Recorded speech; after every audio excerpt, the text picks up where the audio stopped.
Everyone's being recorded. Some people have been recorded twice. That is requirements for a podcast. We have to Always bulk out have our a numbers with some of us just repeated.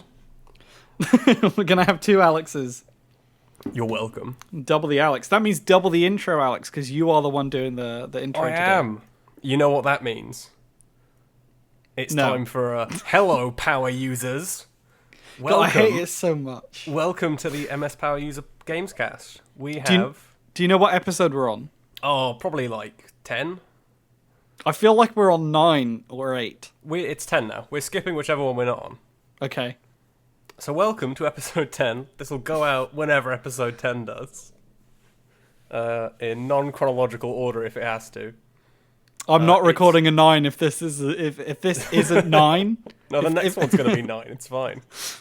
Okay, but 9's coming out after 10. See, this is why I don't host. It's great. So as you know, it's me and Lewis, the co-hosts. As usual, you cannot separate us. And we have guests. Lewis, you must intro the guests. I must intro the more guests. than I. Okay, so we have second guest appearance, Cade Onder from GameZone. Is this, we ragged him back in. Is this 2 in a row? Like, did you guys have an episode between? 2 in a row. Yeah, this is about how frequently we record. Yeah. Yes. I said to Alex, if we don't get Cade next time, the podcast's over. All right. Well, here I am. And alongside Cade, we have Ollie Smith, who is this his maiden voyage on the Gamescast. Hello. Before we get into the actual podcast, do you want to introduce yourself, Ollie? Because I can't be bothered to get your Twitter bio up to read the talking points. Yeah. Well, as Lewis said, I'm Ollie. I'm a news writer for Pocket Gamer, but I've also I've been a critic for sites like Bloody Disgusting and Den of Geek in the past. I did a bunch of work for Wireframe magazine a lot. So I'm around. I do things. And New Game Plus. And I also run my own site called New Game Plus, which is sort of like an indie crit site dedicated to... We don't necessarily tend to talk about newer games so much, but more like stuff that's kind of been out for a bit. So we don't expect any like Cyberpunk coverage from me, but we do stuff. We do podcasts. It's okay. You're gonna be all cyberpunked out by the end of this. Blimey. Yeah. So I guess we should get right into it so that we can skate past it as quickly as possible. But I don't know how it can be a brief topic, considering how in the 2 weeks between podcasts, nearly everything I've written has been about Cyberpunk. Same. Well, they did promise us it was going to be a big game. So this is just what we get now. It's a big news game. Yeah. It's So, you thought it was going to be good to play? No. We meant in the news. yeah. You're going to be hearing about this shit for weeks. It was on BBC a couple of hours ago. Yeah, I saw that. I retweeted that the news anchor did not look pleased. She was, I don't know if she plays video games, but she was like, this is stupid. Like, this is ridiculous. I believe she said genius move. Yeah, she because she quoted that. She said, like, one of the things they said was, like, we should have focused on making it play better. And she was like, great. Genius. Yeah, this is a game I have probably written. I usually write like probably 2 articles a day about it at this point. Yep. I don't know. Maybe we should give like a rundown on like kind of the history of what's happened here in the last week, just for people who don't know.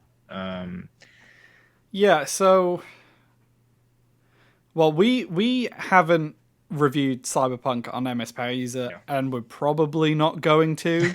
Like none of us have it. We didn't get review code for some reason. We were supposed to. We didn't get it. And after it's a massive game, and getting massive games on release date is a massive hassle. But if it's a game that doesn't function properly on most of the systems that it's on, I'm not putting someone through that just before Christmas. Yeah, man. Like it's not good in the state it's in. They sent me my review copy I'd say probably 3 or 4 hours before the game came out, and I was like, all right, cool. And that was pretty much the standard for most people who got it on consoles. At least there were some PC review copies that went out about a week before the game came out, but that's there was a handful. I think like 20. Yeah, like 25, I think, is what I saw. At least on Metacritic. But for the most part, well, not for the most part, everyone on consoles got the game at the same time, and that was hours before it came out or on launch day. Some people didn't even get it until after the game had come out. But it's a disaster. So basically, a quick timeline. Game was revealed in 2012. But they were working on The Witcher 3 at the time, so it was kind of just a game that they're like, we're going to get to this next. This is our next thing after this. Yeah. But their team is not big enough to do multiple games at once. So they finished The Witcher 3. People were saying that development of Cyberpunk started in 2016, right? That is correct. So, but wouldn't it have been late 2015 because The Witcher 3 came out in about August, and it was a small team that did all the DLC, right? No, they said they did not enter. So they released a statement in 2018 when they re-revealed the game, when they showed it basically for the first time with its new trailer at E3. They released this on the Xbox stage, right? And that'll come up shortly. The statement was basically like, hey, we have been quiet on this game because we just started working on it after we shipped the last Witcher DLC in 2016. So we entered pre-production directly after that, and here we are in 2018 showing the game off. So pre-production in 2016, they show the game off on the Xbox stage at E3 2018, and people are very excited. It comes back at E3 2019 with Keanu Reeves. Very big deal. Again on the Xbox stage. Cannot stress that enough. On the Xbox stage. And then 2020, they do a lot of... There was no E3, right? So they did a lot of videos, like broadcasts. Yeah, Night City Wire or something. Yeah, basically being like, here's like all of the features of the game. Here's what the music looks like, the cars, all this cool stuff. And obviously all this was on PC builds of the game. Before this, they had shown some gameplay demos. They had some like extended gameplay demos online. Like, I think the first one they ever showed was almost an hour long. Yeah, like 40 minutes or something. So, that's the opening mission. Yes, the right? opening mission of the game. Where you go into the apartments and rescue that lady, and then you can do some other stuff after that. So they do that, and then here we are in 2020. They're doing those video broadcasts, but the game was supposed to come out in April. Did not hit that date. They said they needed some more time. They pushed it to September. They were not confident in September. They pushed it to November. They were not confident in November. And the game was actually gold in October. It went gold, which usually means the game is quote-unquote done. You can at least play it, but they usually do updates and patches to make sure they fix the bugs and stuff for a lot of those. Yeah, feature complete. Feature complete. So about a month before the game comes out, that happens, and then they're like, sorry, one last delay, last minute here. We're gonna see you in December. And here we are in December. Best Buy ended up releasing some copies of the game early to consumers, and that's when I think people started to get worried. It's weird though, because when I saw the base Xbox One leak, right, which I still have the videos saved for because they were hilarious. They are slightly worse than what we got. Yes. There's like some weird like stuff with the shadows and stuff. Right. But people were like, "Don't worry, the day one patch is gonna fix it." I was one of those people, and I was saying to people, "There's no way the day one patch is gonna make this better." I honestly, in hindsight, I don't know why I thought that. I think I was giving them way too much credit because, like, the way they said it, they said in November the infamous statement came out, which was, the game runs surprisingly well on last-gen consoles. And, people have made memes of, like, the lawyer from The Simpsons putting in, like, commas, and it's like, it runs surprisingly well on consoles. On consoles.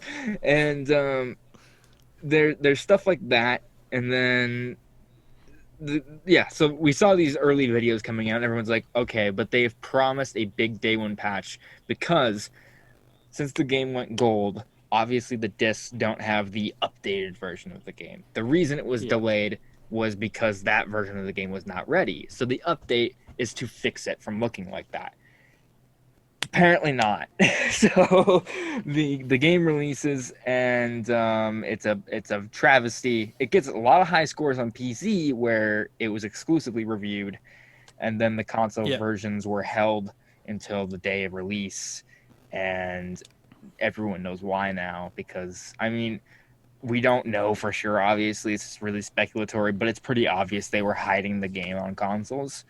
It runs good on Series X and PlayStation 5. I'm not going to say great, because it does have some problems sometimes, but it's consistent in its frame rate. You can play it at 60 FPS on the Series X, which is really nice. But if you play it on Xbox One, good luck getting that thing past 20, because it's a nightmare, especially in the higher. Well, this is something I wanted to talk to you about, because I remember you saying on Twitter that you were snowed in at your girlfriend's house and you had to play more Cyberpunk, but you refused to boot up the base Xbox One to play it. Yeah. So most of your experience on the last gen version was on the Xbox One X. Correct. Which people were saying was fine. Like, that's all I was seeing on social media, is this version of the game is fine. Your gameplay looked atrocious. Oh yeah, man. Not your skill. No. Yeah, I know. I'm great. Obviously, you're a pro. You're a pro gamer. I drink G Fuel. Do you actually drink G Fuel? No, I've drank it once when I was like, this is gross. The game on Xbox One X, at least when I played it, which was a few days after it had come out, I booted up a save from my Series X version, because it's cross save. So I booted up a save from, a few hours into the game, because I wanted to go to the open world section, see how that ran. And I don't know what the deal was, but I could probably time it. Every single time I played it, every 5 minutes, it crashed on that save. So I couldn't move, really. I couldn't do much. Now, booting up a brand new game, it didn't crash, at least as far as I played it, which was about an hour. But performance-wise, if you even look, like if you turn your stick to look around, the frame rate tanks, man. Like, very there was that one video of you, like, in a quite a small combat encounter, just like in a street. There's like two police officers. And it was... and I was like, all right, well, it's already tanking just from me, like, looking around. Let me see how this looks when there's some gunshots going off and stuff. And I go up to these cops, and I just pull out a gun and start shooting them, and it just goes boom, boom, boom, boom. It's like watching a snail play. Like, it's insane. You could not be mistaken if you thought this was running on, like, an Xbox 360 or something. Like, I'm not trying to be It has been likened to last gen open world games. Right. Well, I guess last gen. Yeah. Like Far Cry 4. I don't know if you played that on the 360. Yeah, I didn't play it on there, but I imagine that didn't run super great. But at least by that point, people had access to those consoles readily. Like, that came out a year after the Xbox. I've played Far Cry 4 on 360. Is it bad? Yeah, there was this girl in sixth form, and she was like, "Hey, I got Far Cry 4," and I was like, "Oh, great!" And they were like, "You want to come over and play it?" And I was like, "Sure, why not?" I didn't know they had a 360 in 2015. Obviously, I'm not gonna pour shame. I saved up for years to get my Xbox One.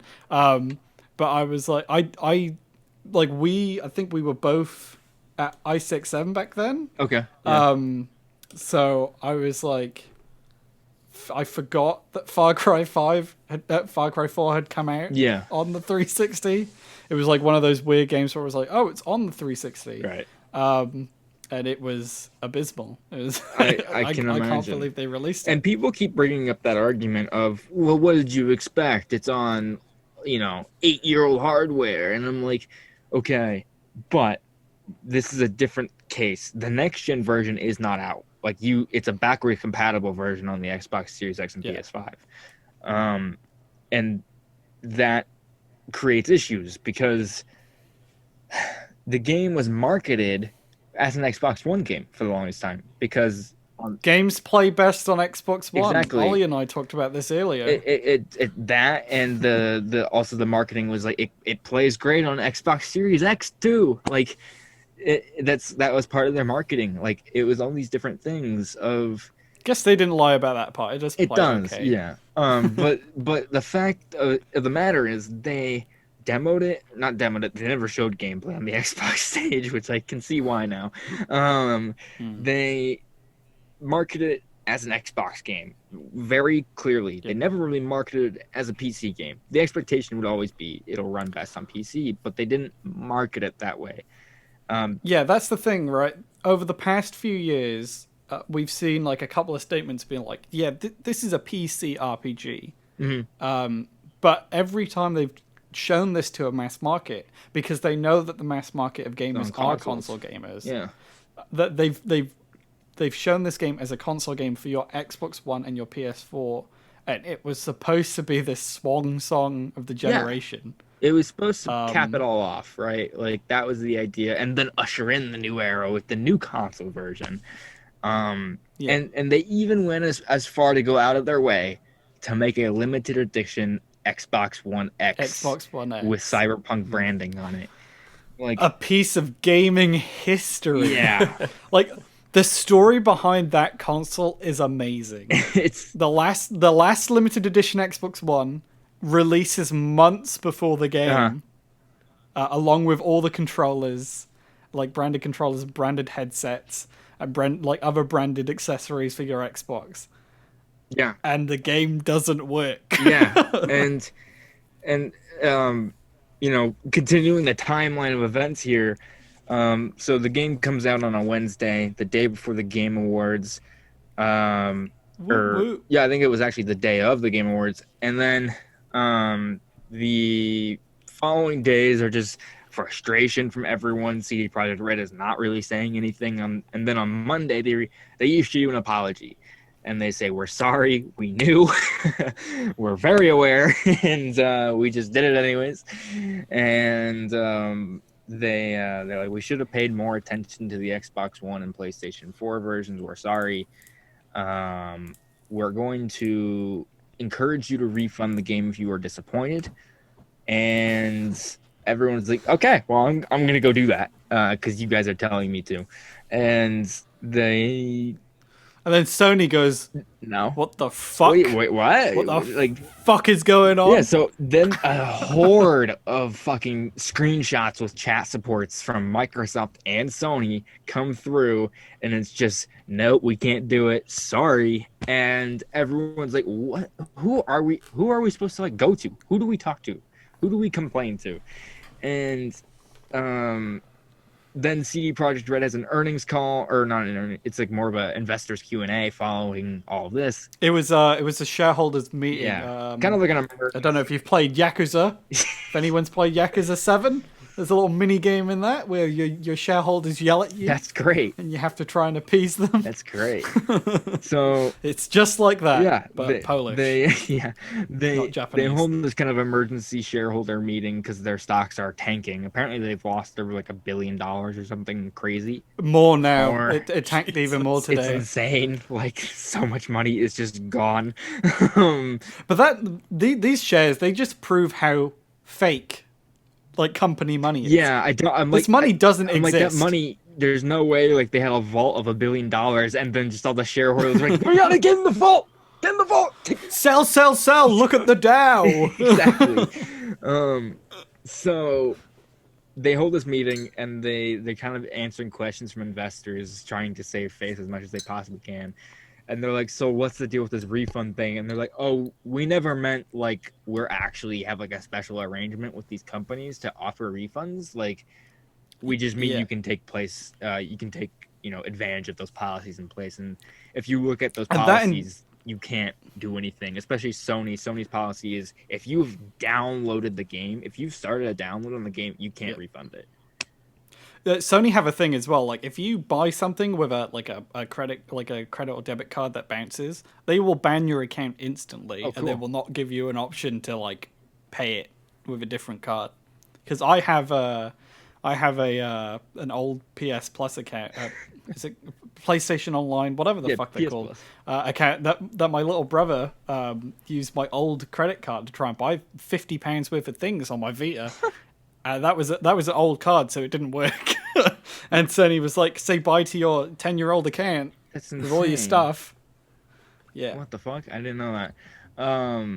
So yeah, everyone's all frustrated with that. They're like, "So why did you tell us to apologize?" Like, because it's they clearly wanted the good feedback of like, "Good job, I'm very proud you guys are doing this," kind of thing. 'Cause that's what their response was at first. Was, wow, that's really bold of them. I remember being like, EA would never do this. Activision would never do this. Like, they would never offer refunds. They wouldn't. And they wouldn't.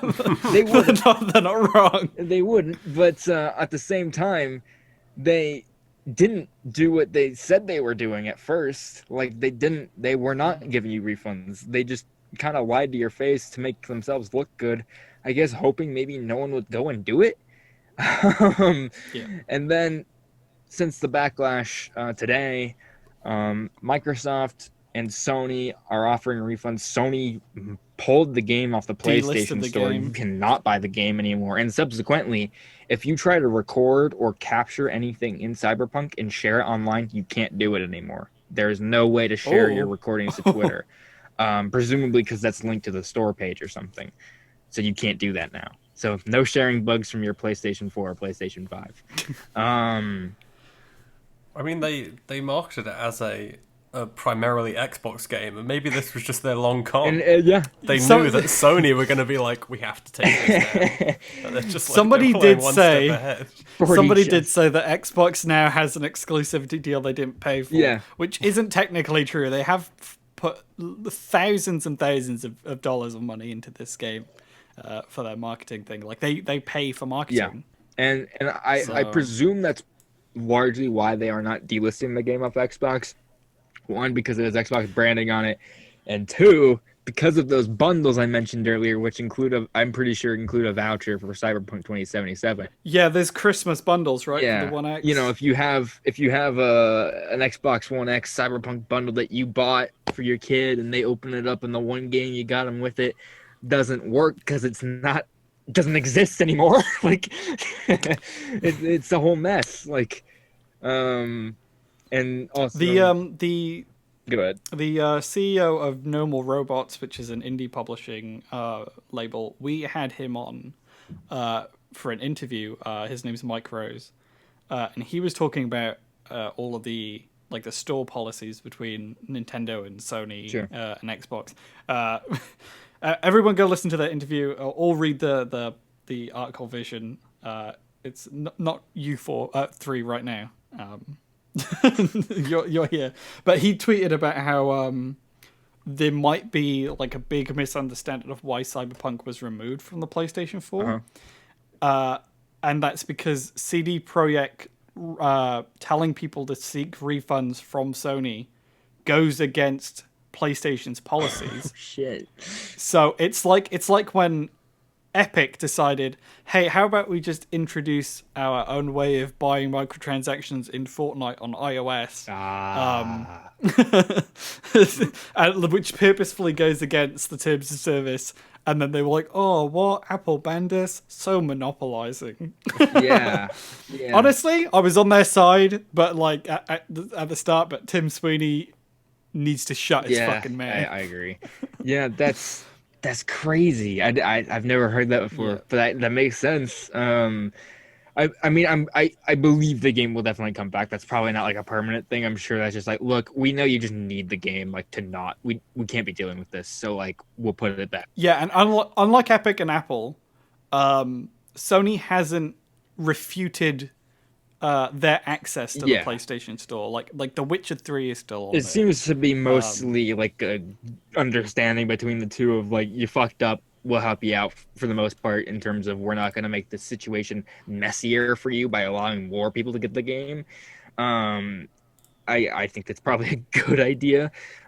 People are also able to get refunds at retailers now as well. Best Buy has said you can go in until the 21st and return your copy, even if it's been open and played, which is unheard of. Like, retailers do not do that. And even more, in a pandemic where a lot of these retailers have pulled back on their return policies for other products. So, and then if all else fails, CD Projekt RED also has a email you can contact where you can basically be like, here's my proof of purchase. I can't get a refund, and they will probably send you an address and packing slip to send the game, and they'll give you your money back. And they even came out with a statement. They said, we will pay out of our own pocket if we have to. So CD Projekt RED is just like, we fucked up. See, I'm sure they're going to do a No Man's Sky and kind of resurrect the game into what it was meant to be. Absolutely. But I would love it if that just didn't happen, and we just have this like the biggest game potentially in history, and it's just like, no, it's dead to us. Like, yeah. We don't need it. Like, just everyone, please forget about this video game. What if it doesn't come back? Well, the main difference between Cyberpunk and No Man's Sky is that Cyberpunk has a lot of shareholders invested in there. Yeah. So there's going to be a lot more pressure to basically sort that out as fast as possible. Yeah. Also, I've seen a lot of people compare the two. Cyberpunk is made by like 250 people. Yeah. And No Man's Sky was made by like 35. Yeah. They are not even in in comparable and No products. And No Man's Sky is still like an inventive game. It pushed like a new way of like generating an entire MMO. Like Cyberpunk doesn't really do much different. It's just Deus Ex in an open world, and it's not a good Deus Ex from what I've heard. And No Man's Sky wasn't necessarily broken. Like, as far as I can remember, at least, like, it was just that it undersold it was just crap. Yeah, or underdelivered, I should say. Yeah, it was kind of just like missed promises. It was like studying it a lot in uni. Right. And it was kind of okay, but when you put someone with no media training in front of cameras, they kind of just get really excited. Yeah. And it was adorable, him getting so excited, and then it was just like, oh no. He was even more adorable at the Game Awards. Good for him, man. He was good for him. I am glad that game came back, because like, I never really got angry with that game just because I knew the people behind it were well intentioned and like they want and if you knew the story of it, it was a lot more forgiving. Yeah. Also, they had like a massive flood, right? They like lost a bunch of shit. Yeah. So like there was enough behind that game where you could go like, this isn't what I wanted, but like it was like Food Fight. You know the movie Food Fight? They lost a load of data. Someone like stole. Oh, the movie. Right, yes, I know what you're talking about. To remake the movie. Animated movie. That was weird. Yeah. Yeah, with Charlie Sheen. Yeah, weird movie. I think Hilary Duff might be in it. Yeah. So it's like almost completely apples to oranges in that sense. In that like they had different launches and they were criticized for different reasons. And people always are comparing it more aptly, I guess, to Fallout 76 maybe, but like. That game is really buggy, but that game also like runs, if I can recall. Maybe it doesn't, but like it runs well. I mean, it's like Fallout 4. It has some like really spotty areas, but like for the most part, it runs. It's not as fucked up as this one. So like, it was not great, but it wasn't this level of not great. Yeah. Fallout 76 is just a bad game that has technical issues. Yeah. Mm-hmm. This is just Cyberpunk 2077 is technical issues. Yeah, that they've put in a box. It's honestly, and my most frustrating thing about it is seeing all the people who act like anyone complaining about the game is whining. That's the one thing I keep seeing in the comments is everyone just saying the word whining. You're whining, quit whining, whiners. And I'm like, you may not be experiencing anything wrong with it, but there are videos and like people being like, I was really looking forward to this game and it's not great. Like there are people that are verified critics, IGN giving it a 4 out of 10. We aren't just shitting on it because it's easy to shit on. It's like, it's fucked up. Like no one's whining. It's just bad. Like, and the actual game itself isn't anything to write home about. They kept advertising it as the next generation of open world. And it's not. Like, there's no vehicle AI. Everything's just on a path. So I have an issue. yeah. Like, I do this thing where I get obsessed with things that I shouldn't care about. Like, I shouldn't care about Cyberpunk 2077. I'm not gonna play it unless I get it for like Actually, no. I'm going to get a pre-owned version, and I'm gonna play the unpatched base console version when my hands are better, as a little treat to me, as a little treat to me, so that I know what I've been missing. Do you want me to send you up my base Xbox One for you to play it on? Yes, please, because then I get the Series X version if I like some of the game. This PowerPoint presentation about the game is really good. I can play the full thing.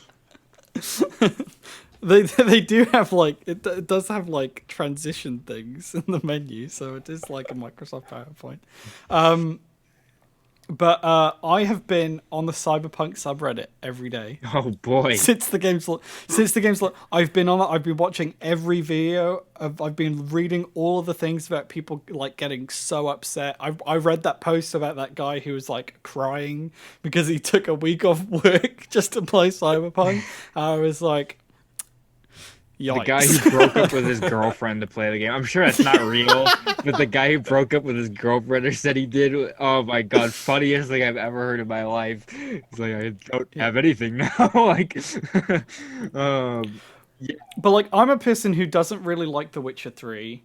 You know, I've played the first 30 hours twice and I couldn't get into it. I heard it gets a bit better on the 50-hour mark, but I'm not going to play that much.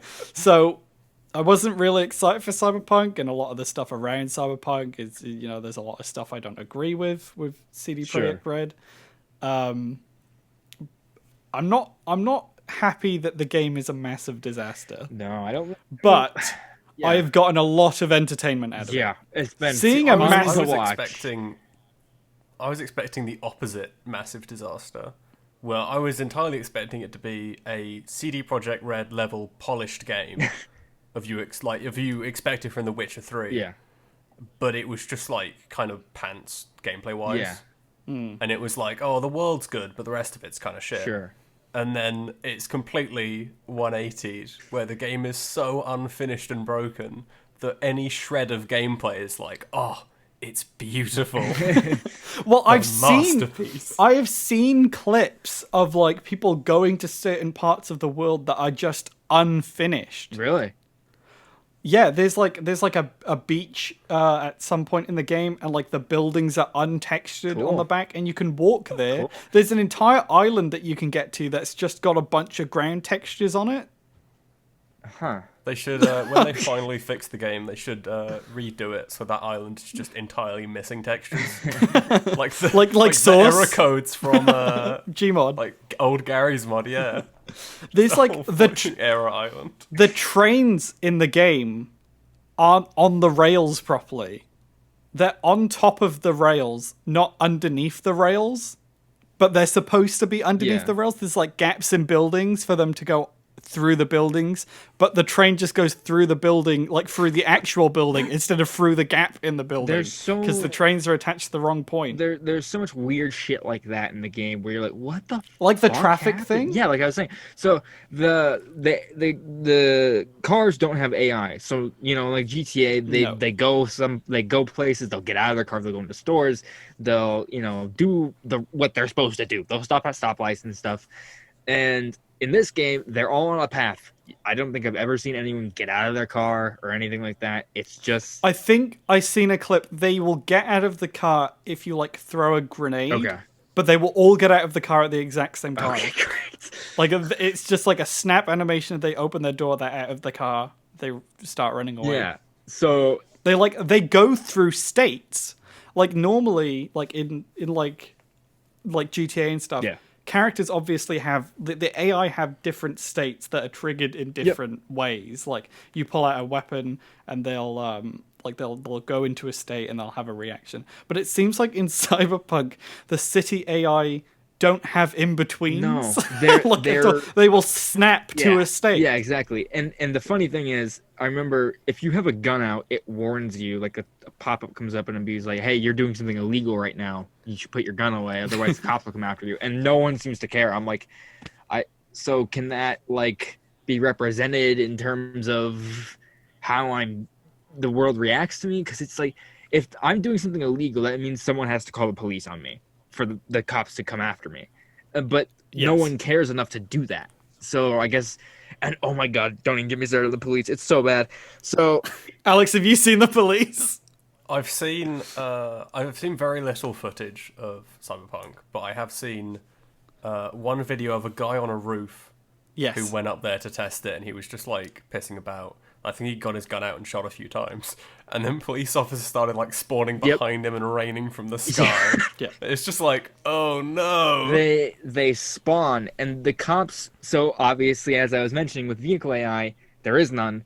The cops don't chase you in cop cars. They will either run after you on foot, or they will just spawn in front of you as their method of chasing you. So, you know, in GTA, you might be like, oh, I'm going to shoot this cop standing in the street. And he'll either get into a cop car that's nearby, or he'll hijack another person's car. Like, he'll be like, I'm commandeering your car, and I'm going to chase after this guy. This has been a thing since the original GTA. Yeah, like, the fucking cop AI is great in that game. And they will do whatever they can to stop you. They will run into you. They will do whatever. The cops in this game were just like, he got in a car. We can't do anything. Damn it, our one weakness. It's even like, in terms of like an RPG, like how did Oblivion get it so much better 14 years ago? Radiant AI. Yeah. The AI in Oblivion is like, from what I've seen of Cyberpunk anyway, it's just like I just want to play Oblivion. Or Morrowind or something. Just let me play something like that. I don't care. Otherwise. I still can't believe that this is where they fucked up. Because I would have thought that in a big open world RPG, in a genre they're not familiar with, or at least a setting they're not familiar with, especially with gun combat instead of like swords and shit, that if they can focus on one thing and tell a good story in a good world, that's going to be it. And they just can't. It's just fucked up. Yeah. I saw a post today that had collated all of the dialogue choices in the game. Yeah. And only 2% of dialogue choices actually have an impact on what happens in the It's the a actual very game. linear game. And I remember. Oh, I also saw a clip, by the way, of so the way that the game spawns in AI. People thought that because obviously Night City is like this dystopian version of LA, so I guess LA, am I right, Cade? Right. But obviously it's like this massive dystopian future where corporations are even bigger than they are now, and ruining the world even more than they are now. It's not much of a stretch, but people thought that there were people just randomly jumping off buildings as I've had it with this world. Yeah. It turns out that's not what's happening, and people have found out that when you're moving your camera, obviously the way that the game calls in AI, it removes AI when you're not looking away, and it doesn't save their states, so when you turn around it just spawns people are just spawning in the middle of the air and falling to their death, and people thought that they were supposed to do that. So I was the first one I think ever to post that video of someone falling out of the sky and hitting the ground, because I within a couple hours of the game, or probably an hour of the game coming out, since I had it early, I was further than anyone else into the open world on consoles, and I found this clip of this guy just falling out of the sky and hitting the ground. I'm like, what the fuck is this? and someone else was like, well, I saw that too. I think it's meant to be a scripted event, someone just killing themselves because they're depressed or whatever. And I'm like, I mean, I guess, but I looked up at where they fell from, and I'm like, I don't know where they fell from. There's no place for them to have jumped from. And then someone found a video.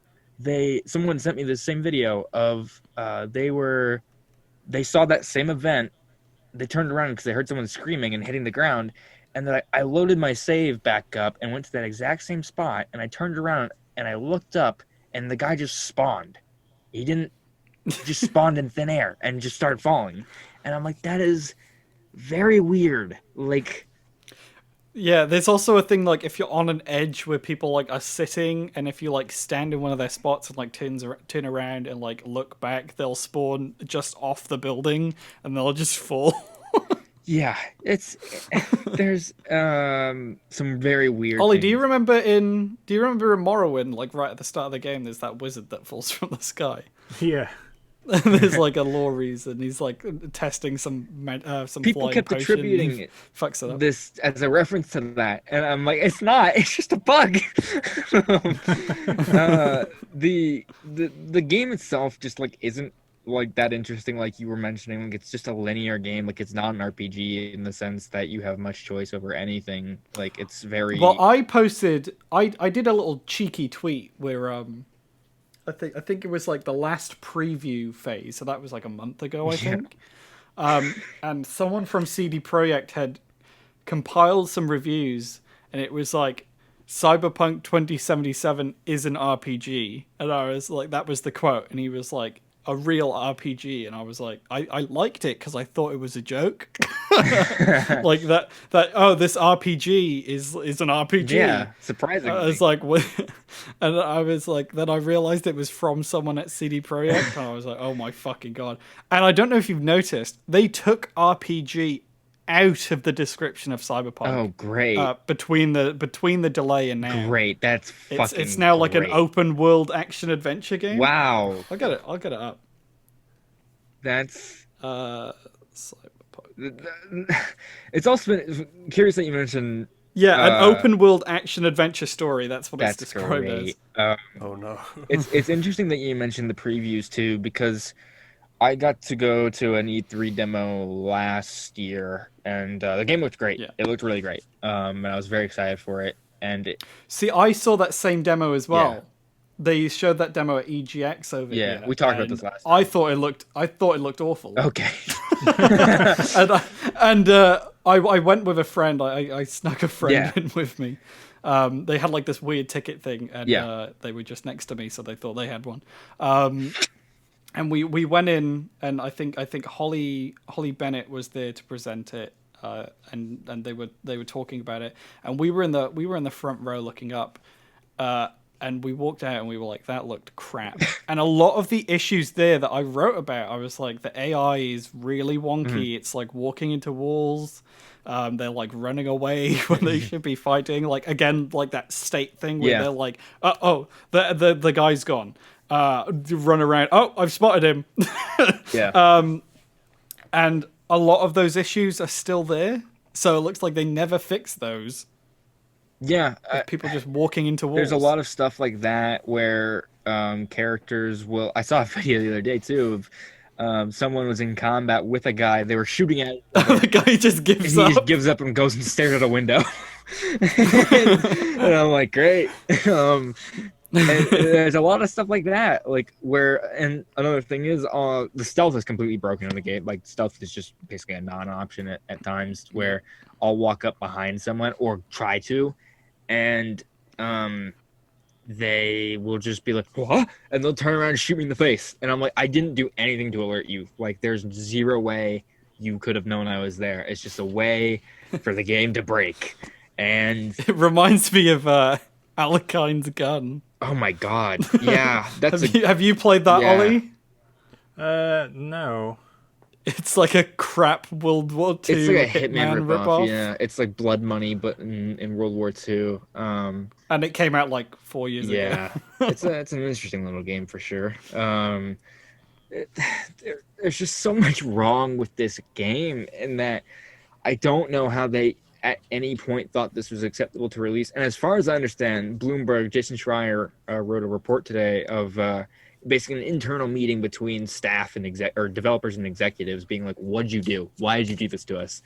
And one of the things someone brought up was, why did you say in like early January that the game is complete and playable when that wasn't true?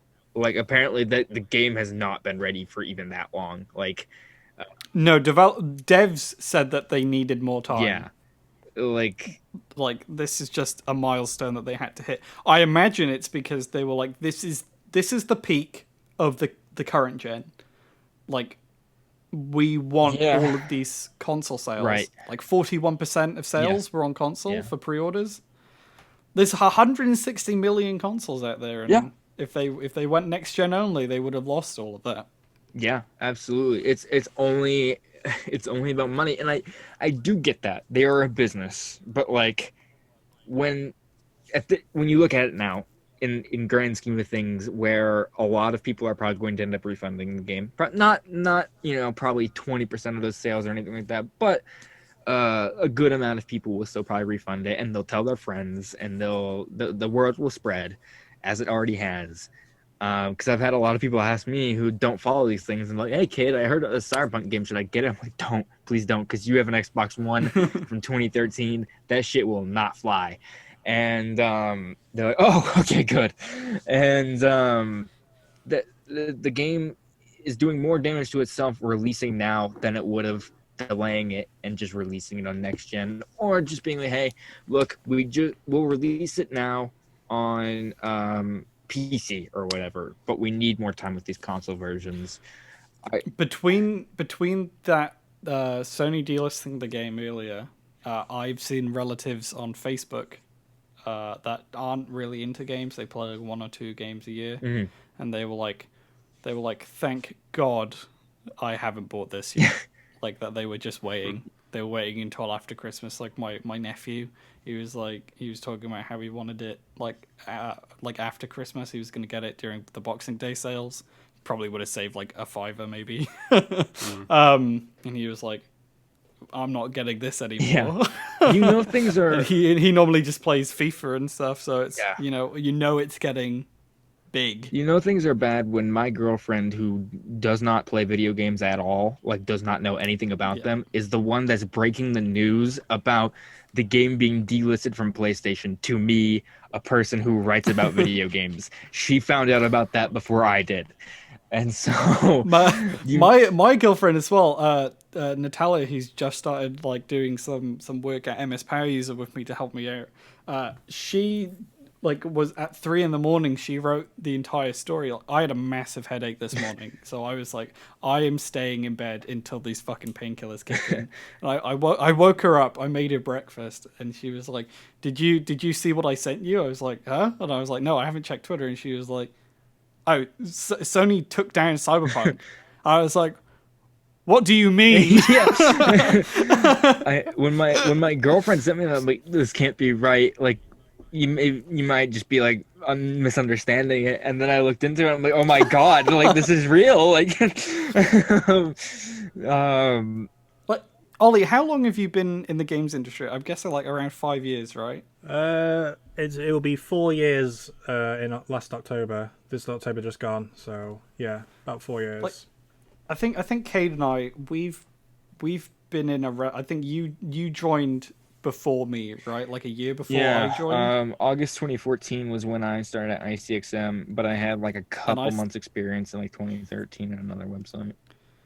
I have never seen another game. No. Like I've been in the games industry for so long. I've never seen anything like this. No, not at all. This is all very new to me as well. Like the closest thing I can attribute it to was Batman Arkham Knight on PC, but like even that wasn't like nearly as bad as this. Like that was still the publisher decision, wasn't it? Yeah, that was more Arkham Knight. That was more. Whereas this is literally like the Sony. This is Sony doing it rather than the publisher doing it. Yeah. Can you still buy Life of Black Tiger on PS4? Yeah, I think so. I think you can play it on PS5 too, if I remember correctly. I'm not sure. I guess technically it is more playable. Yeah, I mean, like, this is a game that has like failed on so many fundamental levels. Like, as I've mentioned, the gunplay is incredibly irritating to me. I do not enjoy getting into combat in this game, and I avoid it as much as I possibly can because I do not. And this is a game that I was like, I expected the gunplay to be fun just by watching gameplay demos of like. What a lot of that stuff in those gameplay demos aren't in the game. They've right? removed like a like bunch of fucking guns. mechanics. Like they removed like wall running. They removed like all sorts of things. They got rid of the fucking spider arm. The spider. Yeah. Listen, this is the one thing I wanted to buy the game for. We talked about this last time. Yeah. I wanted the game because I wanted the spider arms so that I could like stab into walls and walk around. And then they took it out of the game for design reasons. Yeah. Like it's all I wanted. There's so many, and then there's little things like the takedowns have been completely watered down. Like in the gameplay demo that they released online a while back, there's a takedown. It's from that first level of the game. There's a guy, he's standing in front of a tank of water, and you grab him from the back of his head and you push him into the water tank. Yeah. You put your gun in the water and you shoot him, and it like kind of silences the gun because it's in water or whatever. I'm not sure about the logistics of that. Don't think that works, but you know, whatever. It's still cool to look at. It looked awesome, and I'm like, all right, cool. That's not anywhere close to anything in the game right now. You go up behind someone and you can choke them or snap their neck, and that's it. And that's great. You know, I haven't seen that. I saw a thing as well that there's like not much non-lethal stuff. No, but there's really. Like an attachment for a gun that you can put on any gun. There's an attachment for your body that just makes it so that all of your guns are non-lethal weapons. So how the fuck does that work? It makes sense. I haven't seen that. You get yourself a new heart and you can't bring yourself to kill anymore. It's there's just so much like illogical shit going on in this game. I remember that. So in your apartment complex, there's a little hole in the wall. You're on like the 5th, maybe probably even higher, probably on like the 10th floor of the building or something like that. So you're pretty high up. I'm gonna say 12th. 12th. Yeah, we'll say the 12th floor. I don't know, but and there's a hole in like the balcony basically when you walk outside of your apartment, and you can walk off of it. I don't know why it's there. I assume maybe it's like, oh, people are so sad in this world. They create a hole in the wall so they can kill themselves. I don't know. It's like why don't they just get a suicide booth like in Futurama? Yeah, I don't. I'm like, what? Okay, whatever. If people are jumping from the buildings that much, yeah. maybe it was originally in the game, and it had it being that oppressively dystopian that everyone was just killing themselves all the time. And then when the game was shit, they were just like, we have to take this out, otherwise we're going to be ridiculed because they're just trying to escape our world. Well, you know, they do have like a bunch of advertisements about like, why don't you just give up? And I'm like, that is such poor taste. It's pretty grim. Come the fuck on. Yeah, I'm not sure how I feel about that. Like, it's a little weird.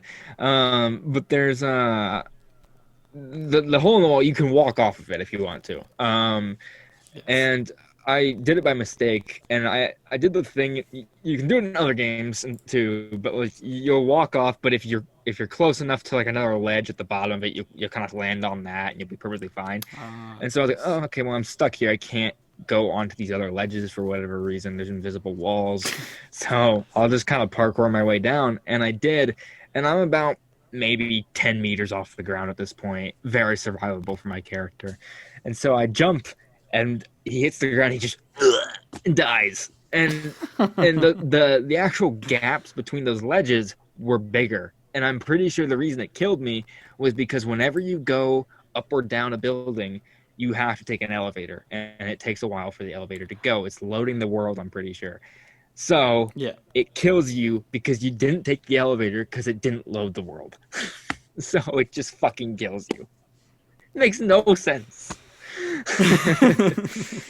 But yeah, there's just other basic stuff that just like the skills tree is not interesting at all. It's a bunch of little percentages like 3% more damage to torsos using shotguns, 3% better reload speed, and the gunplay is very floaty. Like I had to do a shooting range challenge for a side quest, and I wanted to bang my head against the wall because the gunplay is just, it's so floaty. Like I said, it does not feel smooth in any way, shape, or form.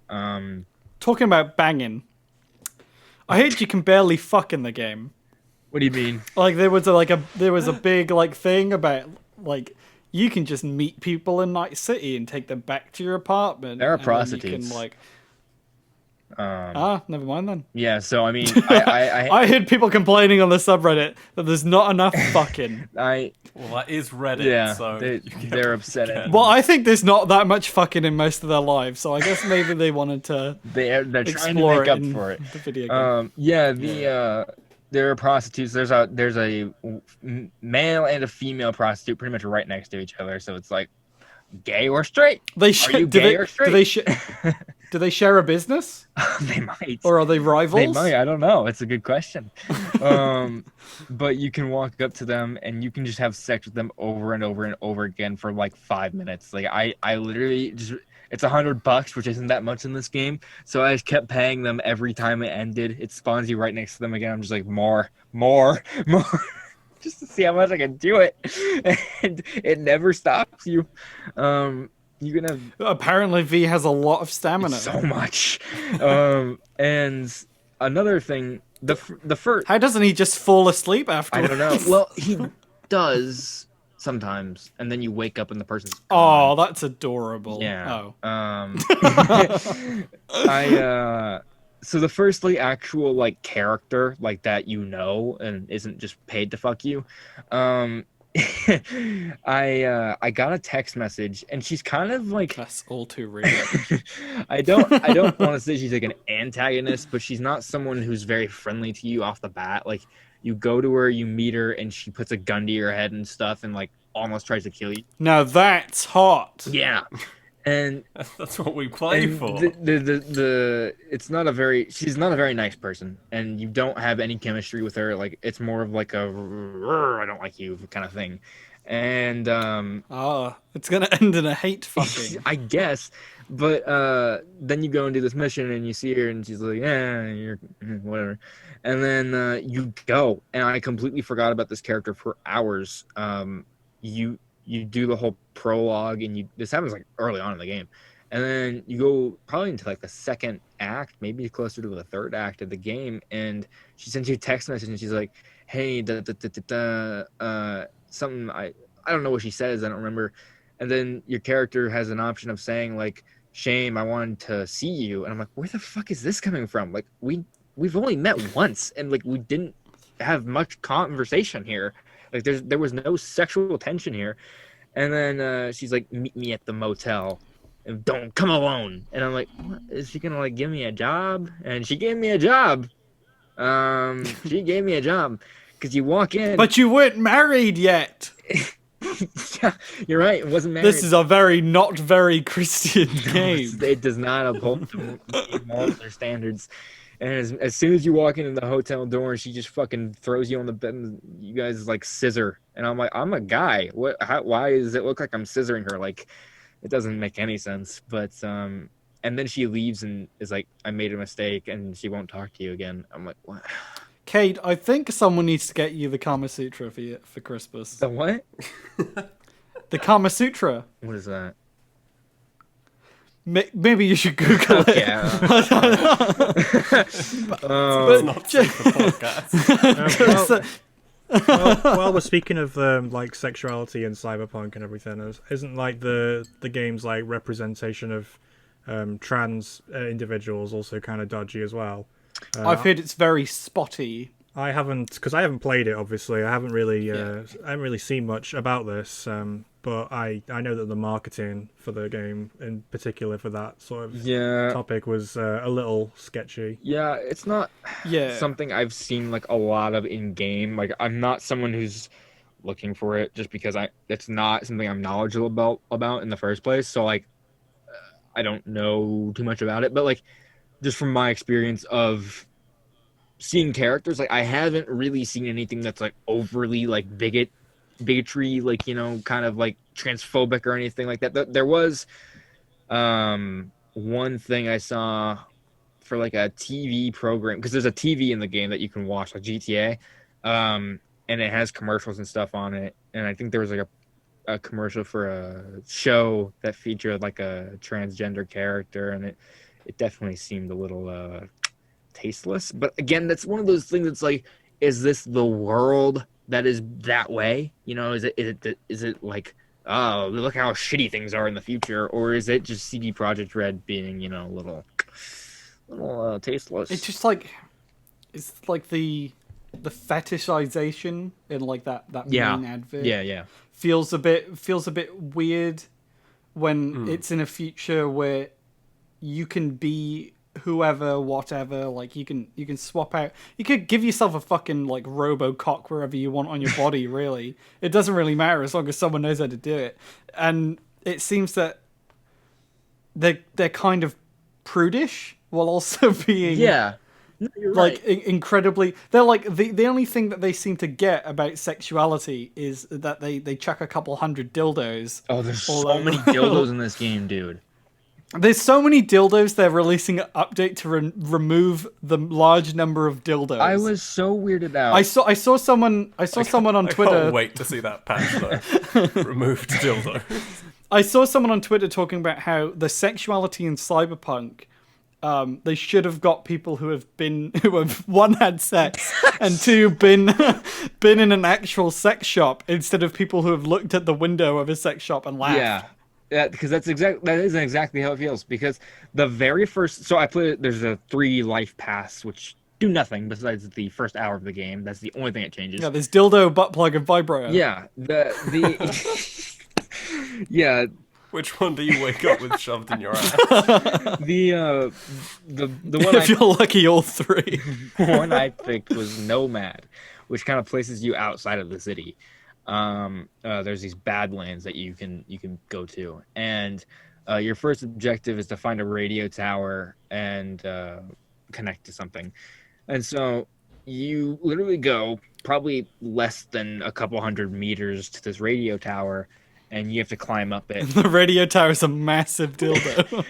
No, but it's got a gift shop that's a sex shop underneath. There are an obscene amount of dildos on this like radar tower that no one is at. Like it is, there's like, I'm like, do people climb this tower and just fuck themselves up here? Like, what is going on? It's very freeing. Yeah, I guess. It's like you know the padlock bridge in France. It's that, but a radio tower and for dildos. That's what hilarious. The fuck is the padlock bridge? Like the like chain link fence with the locks on them that you. Oh, okay. Yeah. It's I guess like that for dildos. Like it really though, there was like I got up there. I'm like, why are there so many dildos up here? And then you play the rest of the game. You're like, why are there so many dildos everywhere? And they all look the same. They made the dildo asset, and they were like, it's like painting trees. Yeah. They were just like, better pop down a couple hundred dildos. Yeah. Just they accidentally set the brush to the max size, just covering the entire map. So yeah, someone walked in. They were like, bother to remove those. We'll just leave them in. Like QA note, too many dildos.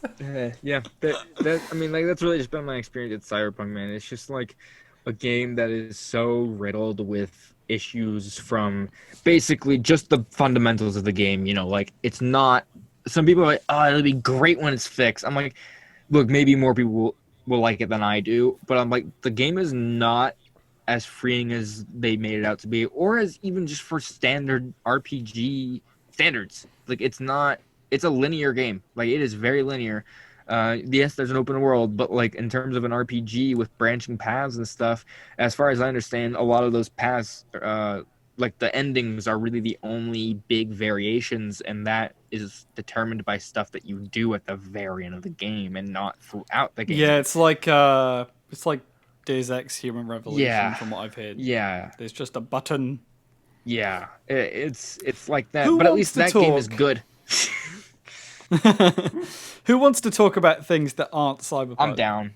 I'm like dehydrated talking about it. I would be happy to talk more Cyberpunk if I'd played it or had any sort of knowledge about what's been going on with it, because I've been living under a rock with that kind of stuff. It's probably for the better. Like the discourse around it is just so, it's exhausting. Like I'm tired of myself talking about it. Like I feel bad for people who read my Twitter and are just like, Cade's is your review up yet, or is that still to come? That's still to come. Like I just poor bastard. I just fucking don't enjoy playing it. So like I'll sit there and play 15 minutes of it, and then I'll go on my phone for 3 hours just because I'm like, I really don't care.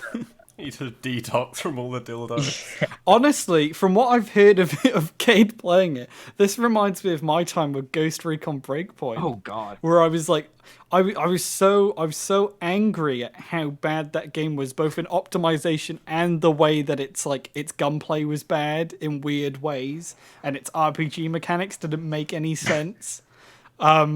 And it was just lifeless. I played that game with a Duke controller for my review. Why? Because I was like, I'm gonna to add some challenge.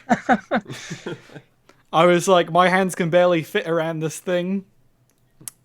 That might make it a bit better. Sure. Can't believe John Bernthal was in that fucking game. But how about we talk about Keanu Reeves is in this game. It seems that a lot of bad games have a big actor tied to them. Yeah, unfortunately. How about we talk about the one cool announcement at the Game Awards? Perfect Dark. I hope we're talking about. Oh. What were you gonna say? Sure. I thought you were talking about Disco Elysium, the final cut. Is it called? That was my favorite announcement of the Game Awards. I was really hoping for a mobile port so I could play it on my iPad, but no dice, I guess. I don't know if it's even possible. Maybe on Stadia. Maybe on Stadia. Oh, but Stadia's smelly. But the best way to play Cyberpunk I was about to say, I was like, that's apparently the best way to play that game, which is shocking. Ollie, you've played Disco Elysium, right? Yeah, you sent it me. I don't remember most things that I do on. I don't even know what I've done today. You sent me a copy. Hey, go me! I think it was in your Game of the Year list last year, right? Yeah. It's been a long year, so now like a lot of that game has sort of faded from my memory. I'm really due to go back for another playthrough. I think probably when the Final Cut update comes out, because I just remember zooming through it in like a week. Something like that. It's a long game, but it was a really good RPG, I thought, and for a very like text-heavy game, I was very pleased with how well written it was, and also in particular just like how like ludicrous some of the situations you can get into in that game are. So I was like, when the Game Awards came around and they were announcing that like the Final Cut is coming and it's got like fully voiced, like every single line in the game is fully voiced now, and they're adding in like new locations, new side quests, things like that. I think there's like new endings as well as something like that as well. So that got me really excited. Did you squee? Squee.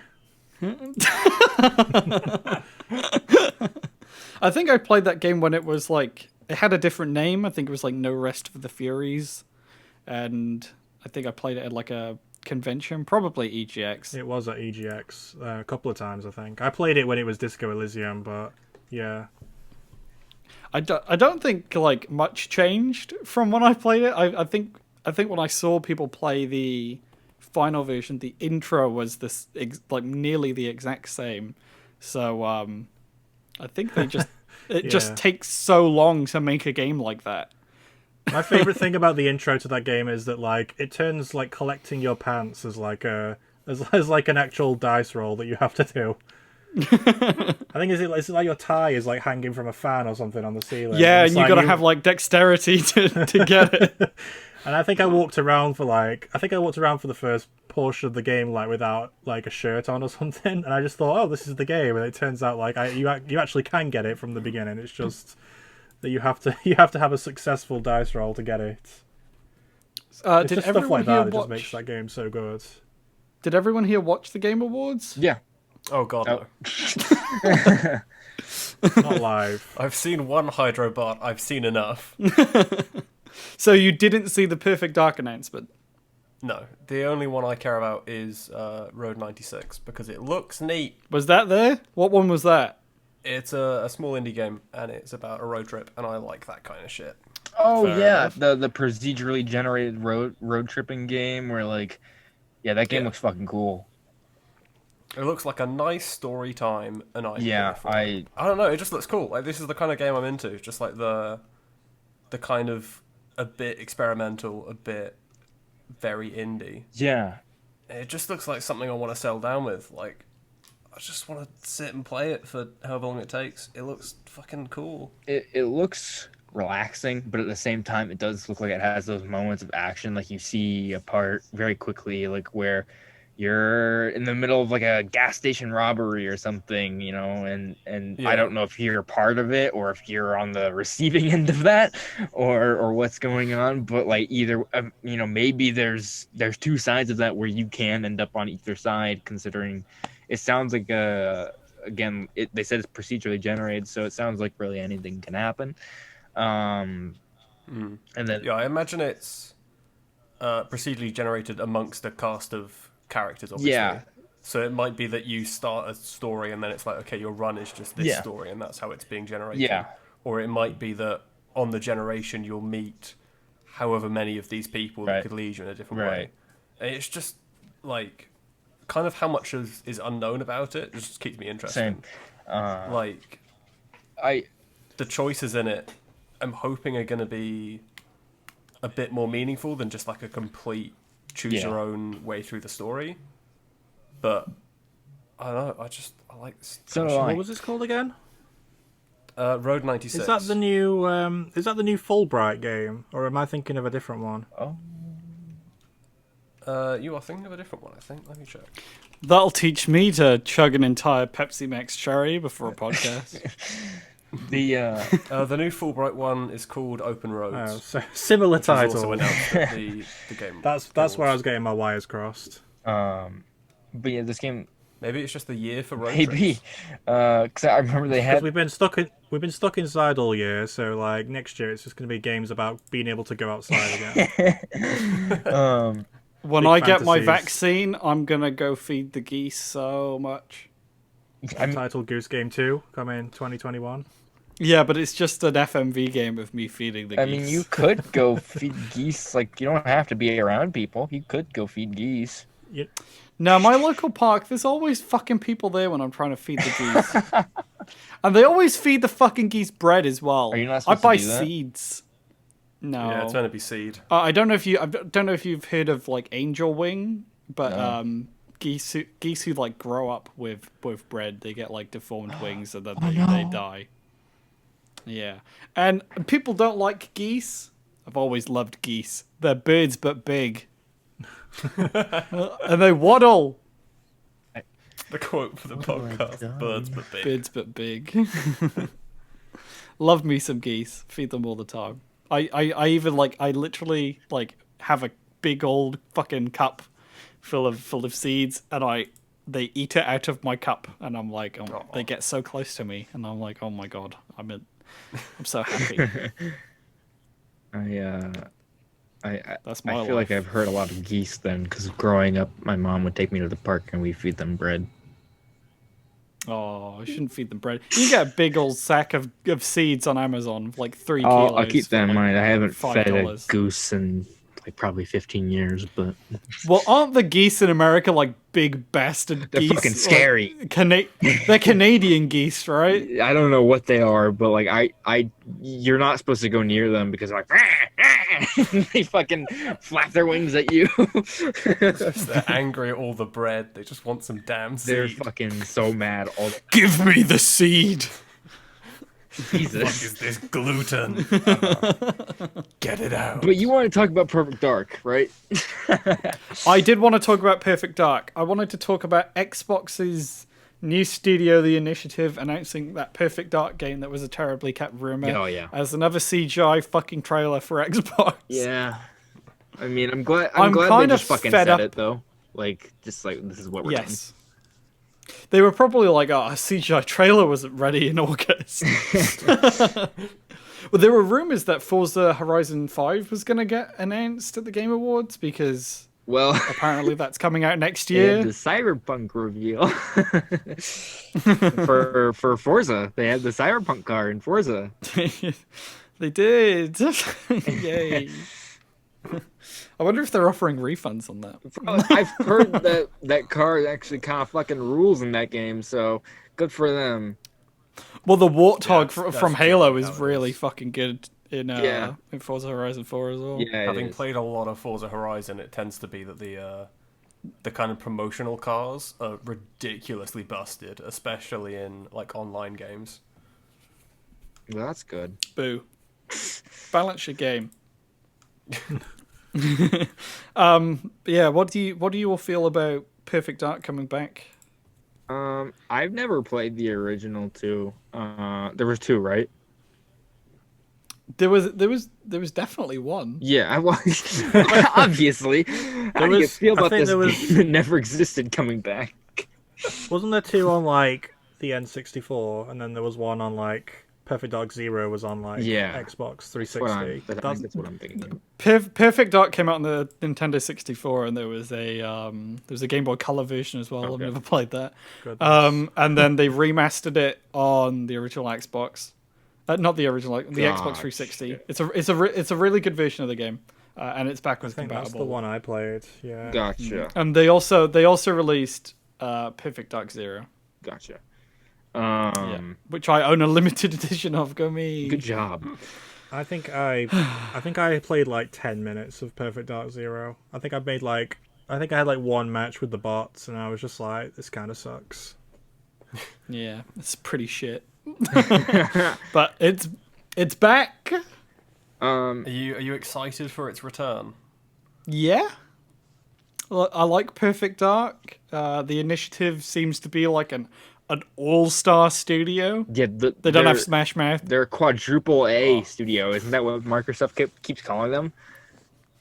Yeah, but that doesn't have like AAA has a ring to it, but quadruple A. It also doesn't make any sense. Like, I have no idea what that means. I mean, like, I can't imagine Perfect Dark is going to be anything like groundbreaking. I feel like a way to do something that would advance past AAA is like a new IP that we've never heard of that can do like crazy shit, or maybe even like to an extent, maybe a Rockstar game if they're like really feeling ambitious for the next GTA. But like, only if they fix their goddamn shooting. I guess if you want like a quadruple A studio, you don't want to put them on Perfect Dark. You want to put them on like Halo or Fable or Gears even.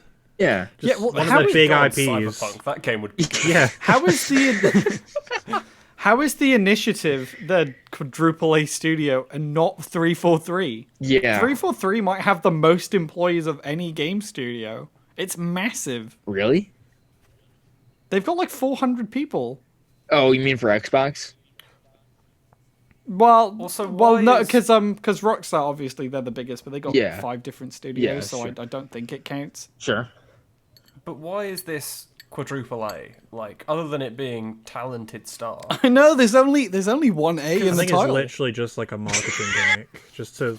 Because like if I was to guess at what quadruple A would have been, I would have thought it would have been like a couple of major studios working together to form like a super studio for a game. Big studio. I like how basically like just because it's like, why else is it not just a studio of game developers working on a game, regardless of their quality? You just get a good game if they're a good team. It's going to be really funny if this game sucks. I like how no one heard what Lewis said about how there's only one A in the title.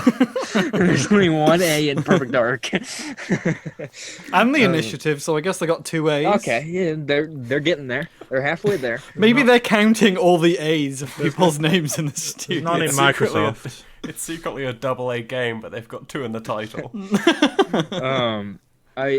I think I'm from what I've heard that it's like, you know, a secret agent and stuff like that, because I'm not super familiar with the series. The secret agent stuff sounds really cool. Like, I would definitely like to see this. I assume it'll probably be like a first person shooter, because that's it is. They confirmed that it's first person. Okay, so but Perfect Dark Zero had a weird mix of first and third person, kind of like Deus Ex or so like you go into cover and it's third person and stuff. Yeah. Okay. Well, I'm interested in seeing that again. Like, I don't, unless this is like some weird, ridiculously open world game, but I don't see that making sense for the series. Like, that doesn't. I don't know why it would be. Maybe it'll be something like Death Stranding, where they got some weird online shit. Yeah, I guess the only thing that makes sense is that like they're doing something stupidly ambitious with this game somehow, but like I don't know why Perfect It's Dark is gonna the be series entirely to at do night. that. What? It's gonna be really dark. Oh my god! Wow, good one, good one. It's perfectly dark. This is perfectly dark. You're gonna have to have an OLED screen, otherwise you're not gonna be able to see anything. It's entirely pitch black, and you can only feel through the rumble in the game. It's a Daredevil game. I'd love a Daredevil game. It's just like, I can feel a rumble. I'm walking against a box. And it's Winnie the Pooh. You're feeling the rumbly and it's tumbling. Yeah. How about we talk about Bioshock? Oh yeah. I heard this. So nobody's fed up of open world games, right? Yeah. No, not like one of the biggest releases of the year was an open world game Yeah. that doesn't use an open world very well. Bioshock 4 is going to be the series' first open world game. At least that's what Yay. everyone's assuming based off some job listings. I mean, they don't outright say Yeah. open world. Like, they kind of just kind of insinuate Skirt that around could it. be that. Like, but I guess it makes sense. I mean, like all those games were like Metroidvania a little bit, I guess, right? Like you could kind of move around the world a little freely, but it wasn't an open world in the traditional sense. So I guess it makes sense for the series. I just don't want to be like getting in a fucking cloud car or a submarine going to places. Like I don't. Well, it's not going to be in Rapture and it's not going to be in Columbia. Right. So it's not going to be in the sea and it's not going to be in the sky. Where do they go now? So is Bioshock 4 just going to be on the ground? Here we are in Chicago. Wow. Here we are in the middle of buttfuck nowhere. Here's fucking Cleveland. Grass. Let's go. Is Cleveland a good place? No, it's boring. Aw. I mean, you really want to get to the most exciting place? You'll go to Iowa, where it's just cornfields and pigs, and you got your game right there. Where is the world's biggest rubber band ball? Is this what you want the new Bioshock game to be I about? want it. I want to be inside quest the. for the I know what Rubber you're band talking ball. about, but I don't. Is it in Iowa? I don't know. It's somewhere. America also has like the world's biggest wall of gum. I believe people just put gum on a wall. Sounds right. We have a lot of dumb fucking Sounds delicious. ideas. Yeah, How many people No. have fucking licked that wall? probably way too many. Hopefully not any this year, because That's how COVID started. God, that wall is fucking gross. Yeah, we have weird shit here. Just don't come here. I don't plan on it. I remember I somehow sneaked out of my way of like a bunch of friends were going to, I think, Michigan. And I don't know what's in Michigan. A lake. But I was... Oh, sounds pretty neat, actually. But I was supposed to go, and I forgot about it. So, like, I didn't put my, like, deposit in, and they were all mad at me. And I was like... They came back, and they were like... Yeah, it wasn't very good. Yeah, I mean, like, it's a lake. There's Detroit if you want to get shot. Oh. There's You can play David Cage's video games. yeah, it's not a friendly place. And yeah, that's really about it. I mean, Ford is there, I think, as far as I understand. You know, Ford? Motor City. Oh. Not Harrison. Yeah. No, he's busy. Not Harrison Ford, no. No, he's just flying overhead. He's just like, always spitting there. at his He's like, plane "Welcome window." to Michigan." What? Oh, I'm trying to think of other news bits because there's been nothing but Cyberpunk, and I don't want to talk about it. There is some CD Projekt that we haven't talked about yet. Oh yeah, I don't know what this is really about. As far, like, I don't understand what happened here. I kind of dodged it. I don't even know what's going on. I'm confused. I'm looking at a picture of Master Chief's ass. I'm talking about Devotion. Oh shit! Yeah. Sorry, I forgot about Yeah, that. so catch me up to speed on this. What happened? So, well, I mean, like, CD Projekt are obviously already aren't having a good week, but then I don't know if anyone here has played Devotion. No. Well, I guess I haven't because it was delisted. Yeah, so it was. I mean, has anyone played Detention, the game that they made before that? Red Candle Games? I thought they were the same game, and that I thought because they had like a movie version of it on Netflix or something. What? I thought they just changed the name.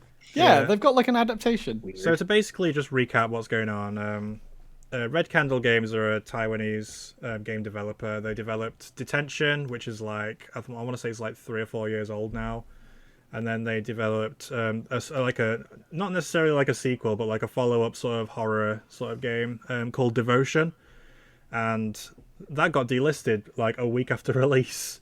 Because there was an offensive image in there that insulted the is it the Prime Minister? What's the title? President of China. Oh, yeah. There was some kind of like I don't know if it's like a meme or something in there, but that like was it about Winnie the Pooh? It was about Winnie the Pooh, I believe. It was. Yeah, that's usually how it. So happens. China, the Chinese government got that game taken down from Steam. So that game got delisted within like a week of release, and the developer just went silent for like a year and a half. This is like way back in February 2019 when it happened.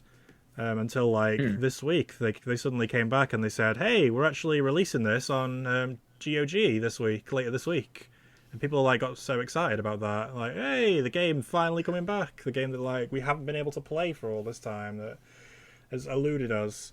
And then literally, I think it was about 3 hours later, CD Projekt put out a tweet saying, "Let me find the tweet actually because I've got it open if you want me go to. on, then, you read it out." To read. Earlier today, it was announced that the game Devotion is coming to GOG. After receiving many messages from gamers, we have decided not to list the game in our store. Huh. That sounded just like them. What's the Yeah, that's their corporate voice. I deal with their what's the voicemails. big deal? Because I get like China, they don't like that shit, but like everyone else is usually like, well, fuck them. Like in terms of their leaders, like we don't. Well, like yeah, that. we're all like fuck China, but we're also not getting a bunch of money from Chinese sales. Yeah, I believe the idea is that China said, "Please don't do this," and they were like, "Oh yeah, we like your money." China wouldn't have said, "Please don't do this." China would have said, "Don't do this." Please don't. They sent a strongly worded letter titled "The Gamers," and it just said, "Don't." Okay. Well, what happened is CD Projekt were in their office building, and then they just saw the shadow of the entire Chinese continent flying overhead with the big booster packs that are obviously underneath the country. It's their invasion fleet. So the whole reason. As far as I know, yeah, go ahead. As far as I know, GOG isn't available in China as well. Okay, that makes it even that's weirder. weird then. I think they might want to like eventually start selling sure. there, but it's a bit of a strange U-turn. Yeah. Well, yeah, because a lot of I read a couple of days ago that a lot of sales of Cyberpunk are from China. Really? But the game isn't for sale. Oh yeah, in they China. imported it. That was a big deal. Yeah, and like Chinese censorship is very, very strict. I think Cyberpunk. No, I don't think does China censorship allow LGBT content. I don't think so, because the Star Wars thing. Remember with Rise of Skywalker when the gay kiss was in there? Oh yeah, and they cut it out and they edited. They edited Bohemian Rhapsody, didn't they? That they sounds took right. out the gay stuff. They took out the gay stuff. It's like this is a biopic of a man's life. If you can't put that stuff in the movie, don't release the movie in that region. How long is the movie in China? It can't be that long. I know they must. I mean, the whole movie is about a guy getting AIDS. Like, yeah, I wonder how they get past that. Like, how do they? He shared a needle. I watched the movie. I've watched the movie. They must just cut to him having AIDS. That's the only explanation, and they must have to explain that, right? Because I've only seen it once, but like, I guess I know he's sleeping around with more than just exclusively men. Yes. Because Freddie Mercury was a horn dog. Yeah. But there is like that scene where he's like trying to come out to his wife as being bi, and she goes, "No, Freddie, you're gay." And I'm like, well, that's a bit. Shut the fuck up. He's trying to tell you about himself. You can't just say that he is something. I thought the parts of that movie were really badly handled. The movie's but good. even worse so in China. Yeah, that's messy. So I don't think Cyberpunk would be allowed like to be sold. I mean, granted, you can probably easily get around you can probably remove that content because it's very optional. Like it's all you just feel like you can't interact with the gay prostitutes or have romances with those people. They could take it out, but instead they could just not sell the game. Yeah, that's very true. But they're getting a lot of money from there anyway, so I do wonder if there is something fishy about that. Like maybe they do want to expand. That's the only possible thing I can think of because that's really shitty to go back on that. Isn't that like what Steam's doing now? They're like working with the Chinese government to release like Steam China. Cool. Yeah, I think they're working alongside Tencent. Of course. That makes sense. Yeah. I mean, it happens a lot with companies. Yeah. Like Rainbow Six did it a while ago, where they removed a lot of gore and references to, I think knives was one of them. Yeah. Which made no and sense skulls. because it's a first-person shooter. Yeah, it was knives and skulls specifically. Yeah, because you can't show skeletons in China. What? And I don't know if they ever reverted it so like the Western version has. Yeah, they did. They have two separate distros of the game, and it's Yeah, think but for a Chinese while version. it was very controversial in that like the whole game was supposedly being altered just to appeal to the Chinese market. yeah, and people were really was- really outcried about that. It didn't fucking matter. Like, Yeah, it's not. Everyone was like, "Oh, it's an integrity change. You can't change this character's icon in game. What will we do?" And it's just like, no, you wouldn't give a shit. They could change it for any other reason. They'll be like, "Oh, it's inspired." yeah, there's like different visions of like Monster Hunter and like the game. But did we talk about the Monster Hunter movie? I've only seen the bad the Monster reviews. Hunter movie come yeah, out. it comes The out Monster today. Hunter movie came out. Yeah, it's not available in China anymore because there was a joke. I say joke. It wasn't funny. There was a joke. He was like, "Look at these knees. They're Chinese." Oh my! That's like That's primary school that's playground just humor. bad. Yeah, but apparently in Asian countries there's like a saying about that that's like really like offensive. Right? And the Chinese audiences were like, Well, that was fuck this. probably their target demographic, really, because I feel like Yep, they've got cinemas open, and it's a dumb action movie. yeah, like they eat that shit up, Transformers. and Monster Hunter's very big there. Obviously, it's Capcom and all that stuff. So like, that's the game. That's a movie that probably would have did very well there. It is not going to. They do were great very here. much banking on that movie to do very well in China. Wow, they fucked up And- pretty bad. And Paul W.S. Anderson decided, well, how about we make a little joke about China right here? It's so fucking. Maybe his wife's gonna slap him in the fucking face. I hope so. I'm so glad that they're rebooting Resident Evil as a new movie without him, and it's like actually going to be like the games. Like that looks cool. Did you not hear? What? Paul W.S. Anderson wants to make another Resident Yeah, Evil I movie. heard that. I'm like, well, that's never happening. I'm sure because I don't know. well, they've Just already cancel everything. Just cancel all the video game movies. There's never going to be a good one. they've already started. Don't, I think they've finished filming on the new Resident Evil movie that they're doing with the new director and stuff. So I think they're good to go because it comes out in September. is that the one about Wesker's kids? I don't think so. Or is that like a It's series? a direct that was a it's a direct series. adaptation of like 1 and 2 and 3. I think it's all supposed to like kind of link them together because those movies or those games kind of take place relatively close together.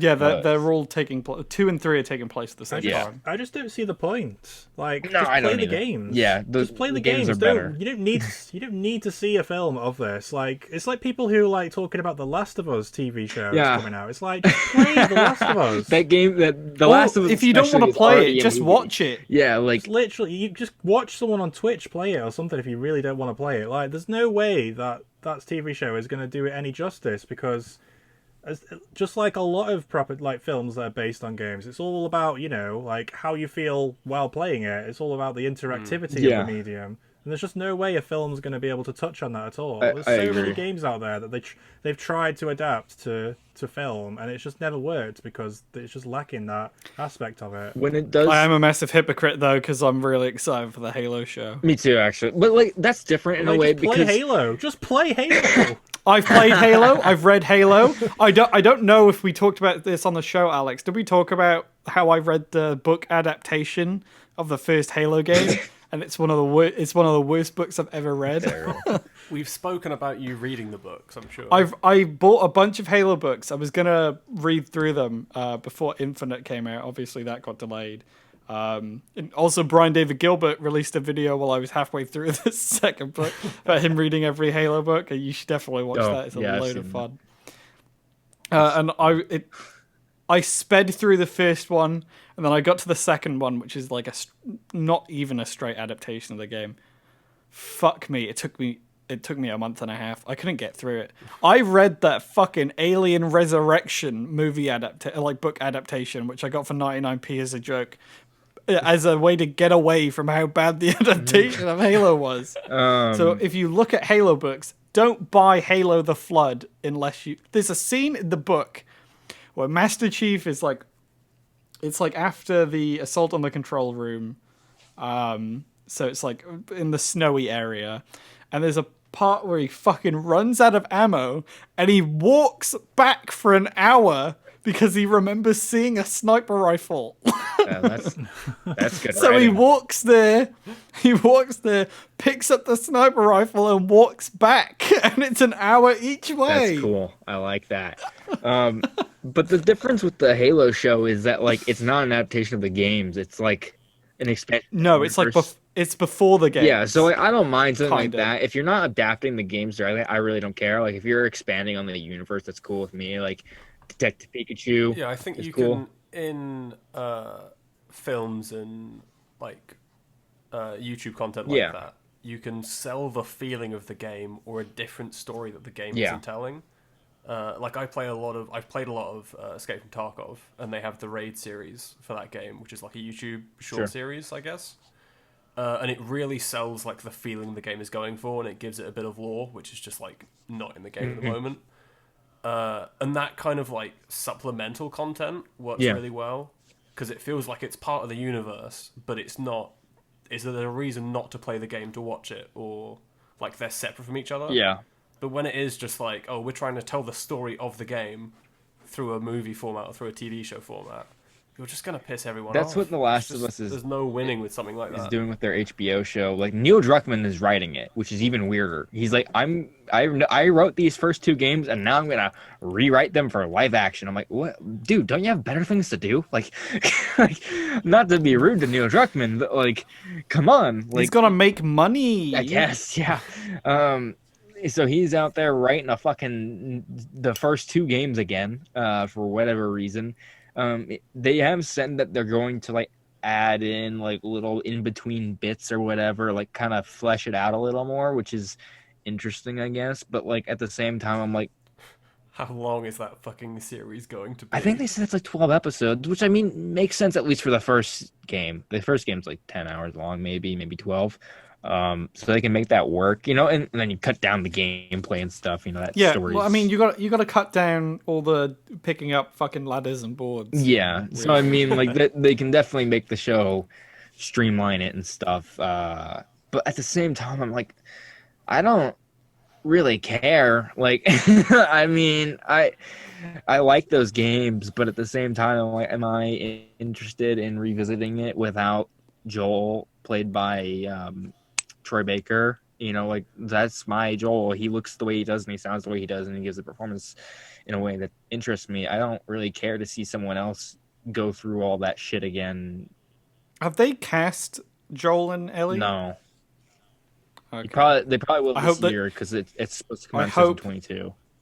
I hope they don't cast Millie Bobby Brown.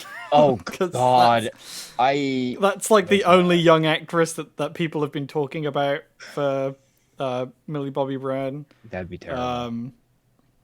Before it was Elliot Page, but I think Elliot Page is a bit too old now. Yeah. And yeah. Elliot Page was too old even when The Last of Us came out. Yeah, because they looked young, but yeah, now he's starting to look older. So. I think people mentioned Maisie Williams at some point. She's maybe. Which I don't really care too much about. She doesn't look anything like Ellie or even acts like Ellie. She's just a young girl. Like that's not someone I can totally imagine in that role. I just wanted to say before we do wrap up that Detention from Red Candle Games, not Devotion, that isn't available, but Detention is available on iOS and Android. I don't know if that game was delisted as well. I have no idea. But it's really weird that Apple have a game up that has been delisted for political reasons elsewhere, because normally they're the first. No, I think Detention's still available. Okay. Well, people should definitely support them because, they must be going through absolute hell. Yeah. But more importantly, they should support us. And they can do that by liking this video, or podcast on whatever podcast app you listen to. You can subscribe, leave a review.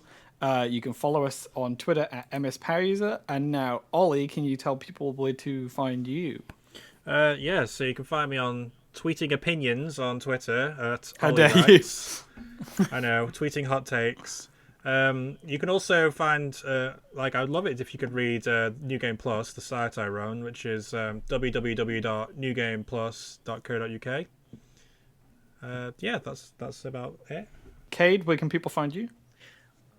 You can find all my stuff on GameZone.com. I'll have probably a Cyberpunk review up on Monday.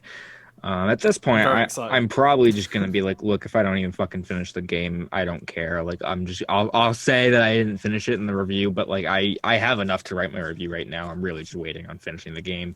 But at a certain point, I can only put up with so much shit before I just am like, whatever, I don't care. I don't know if that's good work ethic or not, but that's besides the point. And you can also find me on Twitter at Cade_Onder, CADE_ONDER. Alex, where can people find you? They can find me on Twitter, usually not tweeting, which is great because you can just follow me and then nothing ever happens. It's just I'm the perfect person to follow, honestly. It's true. But, following you is just a cosmetic thing. It just makes the number on their account go up.